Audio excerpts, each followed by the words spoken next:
তখন বাজে সকাল ৯টা। কল এসেছে আমার কাছে।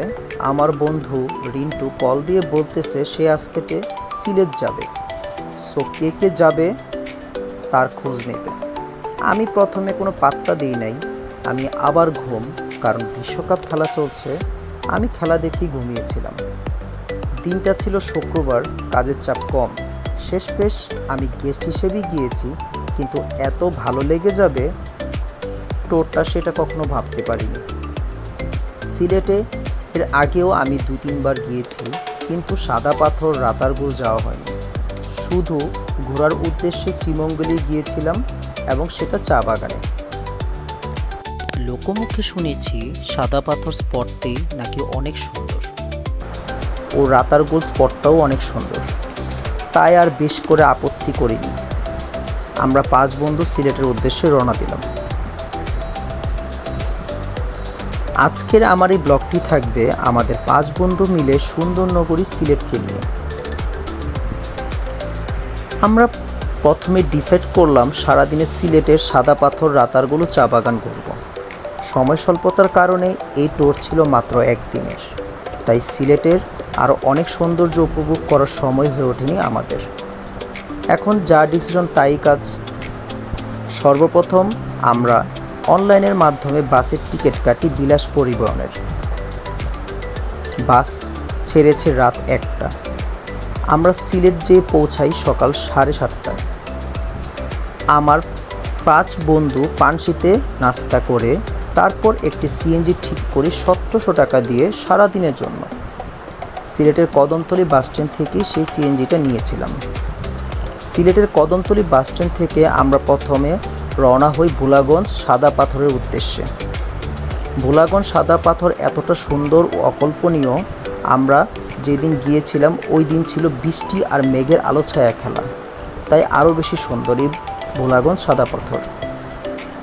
মেঘাচ্ছন্ন দিন থাকাতে সাদা পাথর আরও বেশি সুন্দর হয়ে উঠেছিল। আমরা তো ৫ বন্ধু মিলে গিয়েছিলাম, কিন্তু ওই জায়গার পরিবেশ অনেকটাই ভালো, ফ্যামিলিকে নিয়ে যাওয়ার মতোই। ওইখানের গার্ড এবং পারিপার্শ্বিক দোকানপাট ও লোকজনের ব্যবহার খুব ভালো।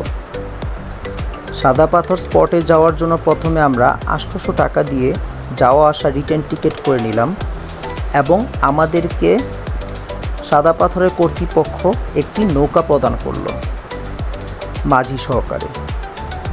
এই যে সামনে যে পাহাড়গুলো আপনারা দেখতে পাচ্ছেন, আমরা এই পাহাড়গুলা ইন্ডিয়ার বর্ডার।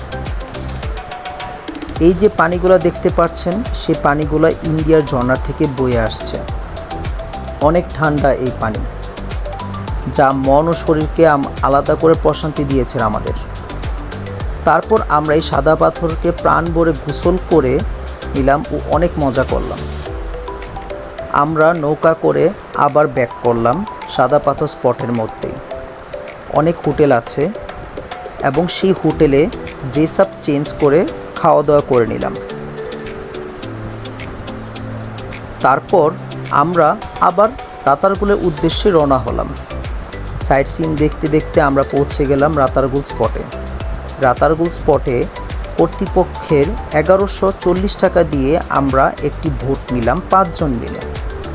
রাতারগুলের ভিতরে সৌন্দর্য এতটাই মনোমুগ্ধকর, আপনারা না দেখলে বিশ্বাস করতে পারবেন না। এই যে দেখতে পাচ্ছেন, এই রাতারগুলের প্রতিটা গাছ অনেক বড়, কিন্তু সারা বছরই পানির নিচে থাকে। ৩০ মিটারের মতো গভীর এই রাতারগুল স্পটটা। নাম না জানা বিভিন্ন প্রজাতির গাছ এখানে রয়েছে। আমরা সুন্দর গানের মাধ্যমে রাতারগুল স্পটটাকে উপভোগ করলাম। তারপর হালকা নাস্তা করে আমরা চলে গেলাম চা বাগানের উদ্দেশ্যে, যেই চা বাগানগুলো প্রায় ৫০০ বছরেরও পুরনো। সেখানে মজা করে আমরা সন্ধ্যায় চলে আসলাম সিলেটের কদমতলী বাস স্ট্যান্ডে। তারপর আমরা সিএনজি ভাড়া মিটিয়ে চলে গেলাম বাস কাউন্টারের দিকে। এনা বাসের টিকিট কেটে সাথে সাথে রওনা হলাম নরসিংদীর উদ্দেশ্যে, যেহেতু আমাদের সবার বাড়ি নরসিংদী। সব মিলিয়ে আমরা সুন্দর একটা দিন উপভোগ করলাম, যেটা আমাদের ৫ বন্ধুর মন ছুঁয়ে রয়েছে এখন পর্যন্ত। পরবর্তীতে আমরা আবার একটি ট্যুর দিব, যেটাও হুট করে হয়ে যাবে, আর হুট করে ট্যুর দেওয়ার মজাই আলাদা। ধন্যবাদ সকলকে।